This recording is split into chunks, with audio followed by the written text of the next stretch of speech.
స్వచ్ఛమైన నాణ్యమైన గౌదర్పార్ పూజా ఉత్పత్తులు www.gaudarpar.com ద్వారా ఆన్లైన్ లో ఆర్డర్ చేయండి. మీ ఇంటిని దేవాలయంగా మార్చుకోండి. నమస్తే, మీరు చూస్తుంది సుమన్ టీవీ. నేను మీ కీర్తి. రాఖీ పౌర్ణమి రోజు రాఖీని ఎప్పుడు కట్టాలి? కట్టే సమయంలో మనం పఠించాల్సిన మంత్రం ఏదైనా ఉందా? కట్టేటప్పుడు కట్టించుకునే వాళ్ళు కూడా మనసులో ఎలాంటి భావన ఉండాలి? ఇలాంటి విషయాలు మనతో తెలియజేయడానికి ప్రముఖ ఆస్ట్రాలజర్ బ్రహ్మశ్రీ నందిబట్ల శ్రీహరి శర్మ గురుగారు ఉన్నారు. నమస్తే గురుగారు. వాగర్థావివ సంపృక్తౌ వాగర్థ ప్రతిపత్తయే జగతః పితరౌ వందే పార్వతీ పరమేశ్వరౌ. సదాశివసమారంభాం శంకరాచార్య మధ్యమాం అస్మదాచార్య పర్యంతం వందే గురు పరంపరాం. ఆదిత్యాయ చ సోమాయ మంగళాయ బుధాయ చ గురుశుక్రశనిభ్యశ్చ రాహవే కేతవే నమః. శృంగేరి జగద్గురు పీఠాధిపతులకి, కంచి పీఠాధిపతులకి నమస్కారములు తెలియజేసుకుంటూ కార్యక్రమాన్ని ప్రారంభిద్దాం. గురుగారు, అక్క చెల్లెళ్ళు, అన్న తమ్ముళ్ళు సంవత్సరం పొడుగున వెయిట్ చేసే పండగ ఏదైనా ఉందా అంటే అది రాఖీ పండగ. ఎవరు ఎక్కడున్నా పరిగెత్తుకుంటూ వచ్చేస్తారు. ఒక అన్న తమ్ముళ్ళు అక్క చెల్లెళ్ళని కలుసుకునే సమయం అని చెప్పొచ్చు. సో రాఖీ పండుగ కానీ రక్షాబంధనం కానీ ఏ సమయంలో కట్టుకోవాలి? కట్టుకునేటప్పుడు ఏదైనా మంత్రం జపించుకోవాలా? కట్టేవాళ్ళు కట్టించుకునే వాళ్ళ మనసులో భావన ఎలా ఉండాలి? మన శాస్త్రం, అసలు పురాణాలు ఏం చెప్తున్నాయి? ఈ వీడియో ద్వారా తెలుసుకుందాం. వాస్తవానికి చెప్పాలంటేనమ్మా, ఈ యొక్క రాఖీ పౌర్ణమి అనేటువంటిది మనకు ఉత్తరాది ప్రాంతం నుంచి మనకు వచ్చినటువంటిది. ఈ దక్షిణాది ప్రాంతంలో అంతా కూడా దీనికి ఉపాకర్మ అనేటువంటి యొక్క విధానంతో చేసుకునేటువంటి పండుగ. దీనికి ప్రత్యేకంగా చెప్పుకునేటువంటి పండుగ వాతావరణంగా కాదు. కాకపోతే ఇది మన ఈ యొక్క దక్షిణ దేశం అనగా తమిళనాడు, కేరళ, అలాగే ఆంధ్రప్రదేశ్, కర్ణాటక ఇటువంటి రాష్ట్రాలలో ఉపనయనం అయినటువంటి వాళ్ళకి, అనగా ఉత్తరాయణంలో ఉపనయనం అవుతుంది. అయిన తర్వాత తిరిగి గురువు దగ్గర అభ్యసించడం కోసం చేసేటువంటి విధానంలో ఉపాకర్మ అని చెప్పి చేసి ఆ శ్రావణ మాసం పౌర్ణమి రోజున వచ్చేటువంటి దానికి ఆ విధంగా ఆ పౌర్ణమి తిథి రోజున ఉపాకర్మ జరిపించి తదనంతరం వేదాధ్యయనానికి గురువు దగ్గరికి పంపించేవారు. ఇది యజ్ఞోపవీత ధారణ ఉండేటువంటి అన్ని కులాల్లో చేసుకోదగినటువంటి పండుగ ముఖ్యంగా. అయితే చాలామంది ఏమనుకుంటారంటే, దశరథుడు శ్రవణుడి యొక్క తల్లిదండ్రులను చంపడం ద్వారా వారి యొక్క కుమారుడైనటువంటి శ్రవణుడి పేరు మీద వచ్చినటువంటి మాసంగా అనుకుంటారు. కానీ ఆ కథకి ఈ శ్రావణ పౌర్ణమికి అసలు సంబంధమే లేదు. కాబట్టి వీక్షించేటువంటి ప్రేక్షకులకి అదొక క్లారిటీ. ఇక ముఖ్యంగా ఈ యొక్క ఈ సంబంధించినటువంటి రాఖీ పౌర్ణమి అనేటువంటిది ఏంటంటే, దీనికి ముందుగా ఇప్పుడంటే మనకు అనేక రకాలైనటువంటి ఆకృతుల్లో మంచి మంచి డిజైన్స్లలో వచ్చాయి. కానీ ఒకప్పుడు 9 గ్రంథములు, 9 గ్రంథులు ఉన్నటువంటి దాన్ని రక్షగా కట్టేవాళ్ళు. యుద్ధానికి పోయేటప్పుడు ఆ రాక్షసుల యొక్క అంశ వీరికి మీద ఉండకుండా ఉండి యుద్ధంలో వాళ్ళకి విజయం కలగాలి అని అంటే 9 గ్రంథములతో చేసినటువంటి ఈ నూలుతో చేయాలి, పట్టు దానితోనైనా చేయాలి, నూలుతోనైనా చేసి బంగారముతో ఉన్నటువంటి గ్రంథితో ఈ విధంగా లేదా వెండితోనైనా కానీ చేయాలి. వాస్తవానికనంటే చాలా మంది ఈ రోజున రాఖీ పౌర్ణమి చేస్తున్నారు, కానీ శక్తి ఉన్నవాళ్ళు బంగారుతో ఉన్నటువంటి రాఖీని కట్టాలి. లేదు, శక్తి లేదండి అంటే కనీసం వెండితో ఉన్నటువంటి వెండితో ఇట్లా ఉన్నటువంటి చిన్న ముద్రలో ఉన్న దాన్నైనా కానీ కొనుగోలు చేసి, ఇప్పుడు ఎంతైతే మహా అయితే ఒక 100 రూపాయలతో కూడా వస్తుంది చిన్న వెండితో ఉన్నటువంటి రాఖీ, 100-200లో ఆ విధంగానైనా కానీ చేసి అసలు విధానంగా కట్టాలి. కానీ ఈనాడు మనం అంతా కూడా బజార్లో దొరికేటువంటివన్నీ తీసుకుంటాం, తప్పులేదు, అది మామూలుగా ఎవరైనా చేయవచ్చు. అయితే దీన్ని ఏ విధంగా ఆచరించాలి అని అంటే, పూర్వకాలంలో యుద్ధము జరిగేటువంటి సందర్భంలో ఎవరైనా కట్టేవాళ్ళమ్మ. అంటే ఇప్పుడు ఏమైపోయిందంటే, సోదర సోదరి మధ్య ఉన్నటువంటి ప్రేమని చిహ్నంగా కట్టుకుంటున్నారు. కానీ పూర్వకాలంలో ఇంద్రుడు అసురులతో యుద్ధం చేసేటప్పుడు భార్య అయినటువంటి ఇంద్రాణీదేవి కూడా ఈ యొక్క పౌర్ణమి రోజునే కట్టి యుద్ధానికి సాగనంపింది. కట్టేటప్పుడు కూడా బలి మొదలగు ఉన్నటువంటి రాక్షసుల అంశాలు ఏవైతే ఉన్నాయో అవన్నీ కూడా ఒకే చోట స్థిరమై ఉండుగాక, నీ మీద ఎటువంటి ప్రభావం చూపకుండుగాక అని చెప్పుకుంటూ రాఖీ కట్టింది. అంటే ఆ తోర గ్రంథాన్ని కట్టింది. అంటే ఏం చేసింది అంటే, ఎవరినైనా కానీ ఆడవారికి ముత్తైదు రక్షించే దేవత ఎవరు? గౌరీ అమ్మవారు కదమ్మా, 5వ తనాన్ని రక్షించేది. కాబట్టి ఆ గౌరీ అమ్మవారి యొక్క పాదాల దగ్గర ఆ యొక్క తోరములు 9 ముడులు కలిగినటువంటి తోరములని 3 అయినా తీసుకోవచ్చు. ఆ విధంగా 3 పెట్టి అక్కడ లలితా సహస్రనామంతో ఆ రోజున పూజ చేయాలి. ఆ తోర గ్రంథిని ఎవరైతే భార్య అయినా కట్టవచ్చు, సోదరైనా కట్టవచ్చు, ఇంకా చెప్పాలి అంటే కూతురైనా కట్టవచ్చు. అలాగే ఎవరిని మనం సోదర భావంతో భావిస్తామో వాళ్ళందరికీ కూడా కట్టవచ్చు. విధిగా ఆ రోజున చేయాల్సినటువంటి విధి ఏంటంటే, శుక్ల పౌర్ణమి కదమ్మా, శుక్ల పౌర్ణమి అనేటువంటిది మనకు పౌర్ణమి తిథి మనకు రాత్రి వరకు ఉంది. కానీ ఆ రోజున శ్రవణ నక్షత్రం ఉదయం 8 గంటల చిల్లర ముహూర్తం వరకే ఉంది. తర్వాత ధనిష్ట నక్షత్రం వస్తుంది. కాబట్టి ఏ సమయంలో కట్టాలి అనేటువంటి యొక్క విధానాన్ని మనం చూసుకునే ముందు వీక్షించేటువంటి సుమన్ టీవీ ప్రేక్షకులలో గమనించాలి ఏంటంటే 19వ తారీఖున కదమ్మా మనకు వస్తున్నటువంటి. అవును గురుగారు. కాబట్టి ఈ నెల 17వ తారీఖు రోజున మరియు 31వ తారీఖు రోజున శని త్రయోదశులు పర్వదినాలు వస్తున్నాయి శ్రావణ మాసంలో అత్యంత విశేషంగా. కాబట్టి వృషభ, మిథున, కర్కాటక, సింహ, తుల, వృశ్చిక, మకర, కుంభమీన రాశిలో జన్మించినటువంటి వారికి శనిదోష పరిహారార్థమే శనీశ్వర హోమము, అఘోర పాశుపత మంత్ర హోమము, అలాగే విద్య, వివాహ, ఉద్యోగ, దాంపత్య, అనారోగ్య సమస్యల నివారణకి 18 రకాల హోమాదులు కేవలం పర్ హెడ్ 1500 రూపాయలకి నమోదు చేయడం జరుగుతుంది. 2 కార్యక్రమాల్లో కూడా నమోదు చేసుకుంటే మీకు 3000 రూపాయలు రుసుము అవుతుంది. అవకాశం ఉన్నవాళ్ళు కార్యక్రమ తదనంతరం కాంటాక్ట్ చేయండి. అలాగే సంవత్సరం పొడుగుతా ఒక్కొక్క క్షేత్రంలో మీ కుటుంబ సభ్యుల మొత్తం గోత్రనామాదులతో చేయించడం జరుగుతుంది. కార్యక్రమ తదనంతరం కాంటాక్ట్ చేసి పూర్తి వివరాలు తెలుసుకుందాం. ఇక విషయానికి వచ్చినట్లయితే ఏ సమయంలో ఈ యొక్క రాఖీ కట్టాలి, ఏ విధంగా చేసుకోవాలనేటువంటిది. పౌర్ణమి రోజున శుచిర్భూతులై స్నానం ఆచరించి పూజా మందిరం అంతా చక్కగా దిద్దుకొని మంచిగా చక్కగా రంగవల్లిలో వేసుకొని గౌరీ ఆరాధన చేయాలి. ఆ రోజున గౌరీ ఆరాధన చేసి ముఖ్యంగా 2 రకాలైనటువంటి విధానంగా చేసుకోవచ్చు.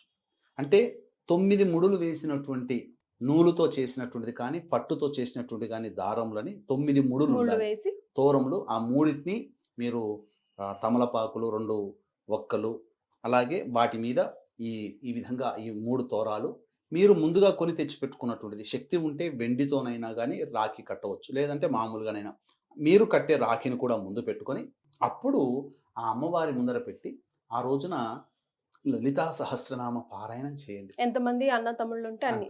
ఓకే. లలితా సహస్రనామ పారాయణము, అలాగే గణపతి పూజ ఎలాగో చేసుకుంటాం కాబట్టి లలితా సహస్రనామ పారాయణం కానీ దుర్గా సహస్రనామం కానీ చేసుకున్న తర్వాత అప్పుడు మీరు ఏం చేయాలనంటే రాఖీ కట్టేటువంటి సమయం చాలా మంది తొందరపడి పొద్దున్నే ఇంటిని అన్నయ్యలను తమ్ముళ్ళని పిలిపించుకుంటారు. పిలిపించుకొని రాఖీ కడతారు. కానీ ఆ రోజున భద్రాకరణం ఉంది 1:15 వరకు. భద్రాకరణం అని అంటే శనికి సోదరి, శని కూతురని కొన్ని సందర్భాల్లో, శనికి సోదరిగా అని చెప్పి కొన్ని సందర్భాలు అంటారు. భద్రాకరణం అనేటువంటిది ఏంటంటే ఉన్నటువంటి కరణాలలో చాలా బలీయమైనటువంటి దుష్టమైనటువంటి ఫలితాలను ఇచ్చేటువంటి కరణం. ఆ సమయంలో ఎటువంటి శుభకార్యాలు చేసినా అవి చెడిపోతాయి. దానివల్ల విపరీతమైనటువంటి నష్టము కలుగుతుంది. కాబట్టి భద్రాకరణం ఉన్నట్టు కట్టకూడదు. మరి ఎప్పుడు కట్టాలండి అని కూడా చాలా మంది అడుగుతుంటుంటారు.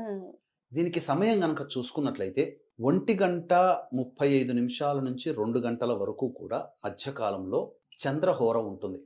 1:35 వరకు ఆ రోజు దుర్ముహూర్తం ఉంది, సోమవారం రోజు కాబట్టి. మళ్ళీ తర్వాత చూసుకుంటే మళ్ళీ 3 గంటల 2 గంటల చిల్లర నుంచి 3 గంటల వరకు కూడా ఈ యొక్క సంబంధించినటువంటి దుర్ముహూర్తం ఉందమ్మా. 3 గంటల నుంచి 3:52 వరకు. మధ్యలో 2 to 3 ఏదైతే సమయం ఉందో అది శనిహోర. శనిహోరలో ఎలా కడతాము? కట్టలేము. ఎందుకంటే సోదరి కానీ సోదరుడు కానీ ఇద్దరూ ఆనందంగా ఉండాలి, వారి మధ్య పొరపచ్చాలు రాకూడదు. ఎవరికి మనం కడతామో వాళ్ళకి దైవానుగ్రహం కోసం మనం కడుతున్నాం అంతే తప్ప ఏ యొక్క బహుమతులను ఆశించి కట్టట్లేదు. వాళ్ళకి రక్ష కలిగించాలి. వాళ్ళు చేసే పని మంచి పని అయినప్పుడు వాళ్ళకి ఎవరైనా కట్టవచ్చు, సోదరి కట్టవచ్చు, భార్య కట్టవచ్చు, స్నేహితులు కట్టవచ్చు, ఎవరైనా కట్టవచ్చు. వాళ్ళకి మంచి జరగాలి. ఆ సమయంలో కూడా మంచి సమయం అయ్యి ఉండాలి. కాబట్టి 1:35 వరకు ఆ రోజున దుర్ముహూర్తం ఉంది కాబట్టి 1:35 నుంచి 2 గంటల వరకు చంద్రహోర ఉంటుంది. వృశ్చిక లగ్నం అది. లగ్నాధిపతి అయినటువంటి కుజుడు మరియు గురువు లగ్నాన్ని వీక్షణ చేస్తుంటాడు. ఆ సమయం చంద్రహోర. సోమవారం పౌర్ణమి తిథి చంద్రహోర కట్టుకుంటే విశేషం. ఇంకా బాగుండాలి, మంచి శుభ ఫలితాలు కలగాలి అంటే 3 గంటల నుంచి 3:15 మధ్య కాలంలో 3:05 నుంచి 3:15 అంటే ఆ 10 నిమిషాల మధ్య కాలంలో గురుహోర నడుస్తుంటుంది. ఆ గురుహోరలోనైనా కట్టవచ్చు. ఆ గురుహోర అయితే ధనుస్సుకు సంబంధించినటువంటి లగ్నం అవుతుంది. సప్తమ శుద్ధి అష్టమ శుద్ధి ఉంటుంది ముహూర్తానికి. కాబట్టి చెప్పినటువంటి 1:35 నుంచి 2:03 అష్టమ శుద్ధి ఉంది ముహూర్త సమయం. 3:03 నుంచి 3:15 వరకు ఉన్నటువంటి ఆ 10, 13, 12 నిమిషాలు ఉన్నాయి కదా, ఆ 12 నిమిషాల సమయం కూడా అష్టమ శుద్ధి సప్తమ శుద్ధి ఉన్నాయి. కాబట్టి ఏదైనా 2 ప్రశస్తమైనటువంటి సమయాలైనమ్మా, ఇంకా వేరే సమయం లేదమ్మా. సమయాల్లోనే చేసుకుంటే చాలా మంచిది. 1:15 వరకు భద్రకరణం ఉంది కాబట్టి ఎట్టి పరిస్థితుల్లో చేయకూడదు. కానీ సోదరిగా భావిస్తున్నటువంటి తన సోదరుని అందరినీ కూడా సోదరి ఇంటికి వెళ్ళాలి. సోదరులు వెళ్ళిన తర్వాత ఎప్పుడు కట్టాలి అని అంటే ఆ సోదరుడికి చక్కగా ఇష్టమైనటువంటి భోజనములు వంటకాలు వండి భోజనం పెట్టిన తర్వాత అప్పుడు సోదరుడు తూర్పు వైపున ఉండాలి. తూర్పు వైపున చూస్తుండాలి. చూస్తున్నప్పుడు అప్పుడు ఏం చేయాలనంటే హారతి ఇవ్వాలమ్మా. ఆ సోదరుడికి ఉన్నటువంటి సకలమైన దోషాలు తొలగిపోవాలని ఆవు నీతితో వెలిగించినటువంటి దీపాలు 2 దీపాలు 2 ఒత్తులు 2 అయినా 3 అయినా వెలిగించి ఒకటి మాత్రం పెట్టకూడదు. తర్వాత తమలపాకులో 2 పోక చెక్కలు ఉండాలి. ఆ విధంగా పెట్టి అప్పుడు హారతి ఇవ్వాలి. 3 సార్లు క్లాక్ వైజ్ 3 సార్లు యాంటీ క్లాక్ వైజ్. హారతి ఇచ్చిన తర్వాత అప్పుడు ఒక పోక చెక్క తీసుకొని ఆ యొక్క తమ్ముడికి కానీ అన్నయ్యకి కానీ లేదా ఎవరి స్నేహితుడికి కానీ భర్తకి కానీ మంచి జరగాలి, ఉన్నటువంటి అంతా కూడా దుష్టమైన శక్తి అంతా శరీరం నుంచి వెడలిపోవాలని చెబుతూ కుడి నుంచి ఎడమ వైపుకి ఇలా ఒక చుట్టాలి అని ఆ ఒక్క పోక పక్కకు పెట్టాలి.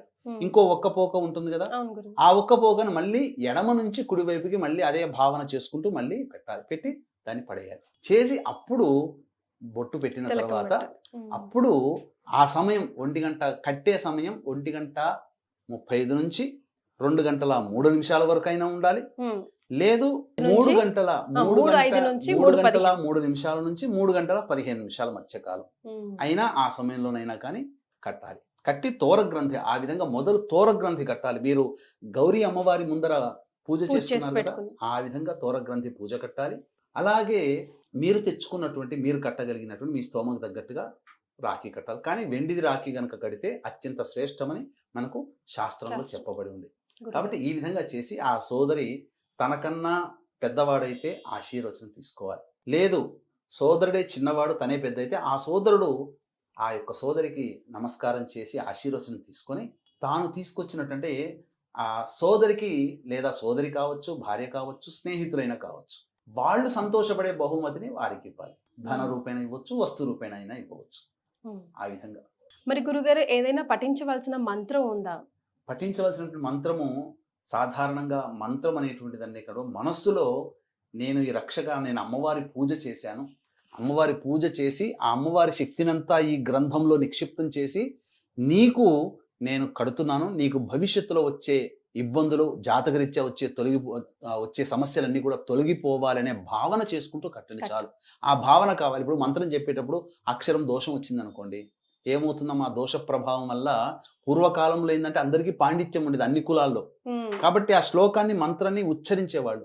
ఆ మంత్రార్థమే ఇప్పుడు నేను చెప్తున్నాను. ఆ విధంగా భావన చేసుకుంటూ గనక సోదరికి కట్టి నీ యందు నాకెప్పుడు అనురాగం ఉండాలి, నా యందు నీకెప్పుడు అనురాగం ఉండాలి, స్నేహితుడిగానైనా అనురాగం పొందవచ్చు, భార్య భర్త అయినా ఒకరికొకరు అనురాగం ఉండవచ్చు, సోదరి మధ్యన మనం చూసే భావాన్ని బట్టి మన యొక్క భావం మారుతుంది. కాబట్టి సోదరునిగా భావం చేస్తున్నామా, భర్తగా భావం చేస్తున్నామా, స్నేహితుడిగా భావం చేస్తున్నామా అనేది ఉండేటువంటి విధానాన్ని బట్టి ఉంటుంది. కాబట్టి ఏదైనా అక్కడ శుభమే. కాబట్టి ఆ విధంగా భావన చేస్తూ గనక రాఖీ కట్టినట్లయితే తప్పకుండా ఆ ప్రభావం వల్ల ఆ దేవతా పూజ చేసి కడతారు కదా, మొదలు ఆ తోర గ్రంథి 3 గ్రంథులు పెట్టాలి. ఆ విధంగా చేయడం వల్ల చాలా మటుకు ఆ శ్రావణ పౌర్ణమికి విధానాన్ని అనుసరించి చేసిన విధానంగా మనం చేసుకుంటాం. కాబట్టి మీరు నియమలోపమైనా తప్పు లేదు, ఆ విధంగా భావనతోనైనా కానీ ఆ సమయం మాత్రం మీరు ఆ సమయంలోనే చేసుకోండి. ఎందుకనంటే మీకు విశేషించి పరిశీలించి చేసినటువంటి సమయాలు ఆ శక్తి లోపము వస్తు లోపం ఏదైనా జరగవచ్చు, కానీ సమయలోపం మాత్రం మీరు చెయ్యకండి. ఎందుకంటే అది కొన్ని మంచి సమయంలో మాత్రమే మీకు చెప్పడం జరిగింది. వీక్షించేటువంటి ప్రేక్షకులు గమనించుకోవాలి. అలాగే ఈ నెల 17వ తారీఖు రోజున మరియు 31వ తారీఖు రోజున శని త్రయోదశి వస్తుంది. శ్రావణ మాసంలో అత్యంత పవిత్రమైనటువంటి పుణ్యతిథులు. శనిదోష పరిహారార్థమై వృషభ, మిథున, కర్కాటక, సింహతుల, వృశ్చిక, మకర, కుంభ, మీన రాశుల్లో జన్మించిన వారికి శనిదోష నివారణ హోమాలతో పాటు అలాగే విద్య, వివాహ, ఉద్యోగ, దాంపత్య, అనారోగ్య సమస్యలకి 18 రకాల హోమాదులు కేవలం 1500 రూపాయలకి చేయించడం జరుగుతుంది. అలాగే సంవత్సరం పొడుగుతా మా పీఠం ఆధ్వర్యంలో మీ కుటుంబ సభ్యుల గోత్రనామాదులతో ప్రతి నెల జరిపించే కార్యక్రమంలో కూడా నమోదు చేసుకోవచ్చు. అవకాశం ఉన్న వాళ్ళు కార్యక్రమ తదనంతరం కాంటాక్ట్ చేసి పూర్తి వివరాలు తెలుసుకోవచ్చు. రైట్ గురుగారు, చాలా సంతోషం, మంచి విషయాలు చెప్పారు. ధన్యవాదాలు. సర్వం శ్రీ ఉమామహేశ్వర పరబ్రహ్మార్పణమస్తు.